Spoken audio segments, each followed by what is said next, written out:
As the dust settled from the dramatic court proceedings, Simpson's life, once a beacon of athletic prowess and Hollywood fame, was left in tatters. But the legal battles were far from over. The civil suit, just as outside the courtroom, Simpson had been acquitted in the criminal trial. The families of Nicole Brown Simpson and Ron Goldman were determined to seek justice for their loved ones.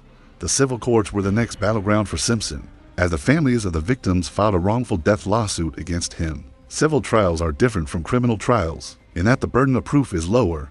Rather than being proven beyond a reasonable doubt, the plaintiffs only needed to show that it was more likely than not that Simpson had killed their loved ones. The civil trial began in 1996, and it was a stark contrast to the criminal trial. The defense team was much smaller, and O.J. Simpson did not have the luxury of the high-profile dream team of lawyers that had helped him avoid conviction in the criminal case. The court proceedings were also more focused on the damages owed to the families, rather than on establishing criminal guilt. The plaintiffs argued that Simpson had, without a doubt, killed Nicole Brown Simpson and Ron Goldman, citing the same evidence that had been presented during the criminal trial, including the bloody gloves, the bloody footprints, and the DNA evidence linking Simpson to the crime. The plaintiffs also called attention to Simpson's history of domestic violence, arguing that it was well documented and part of the pattern of behavior that led to the deaths of both victims.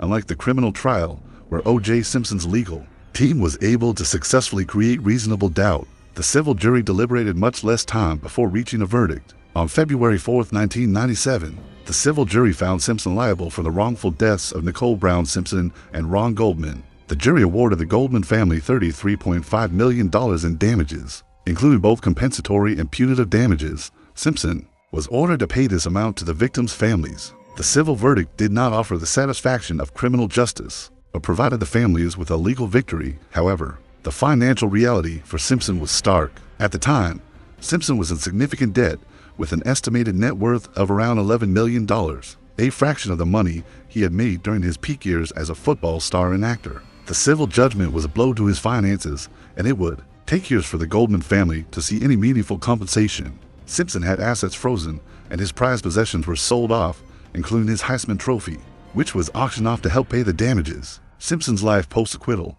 public perception, and continuing infamy. While Simpson had been acquitted in the criminal trial, his public image had taken a severe hit. He went from being a beloved sports figure, with endorsement deals and a popular television presence, to a man defined by scandal and suspicion. The media attention on him never ceased. Even after the trial concluded. In the years following the trial, Simpson attempted to rebuild his life, but his celebrity status was forever tarnished.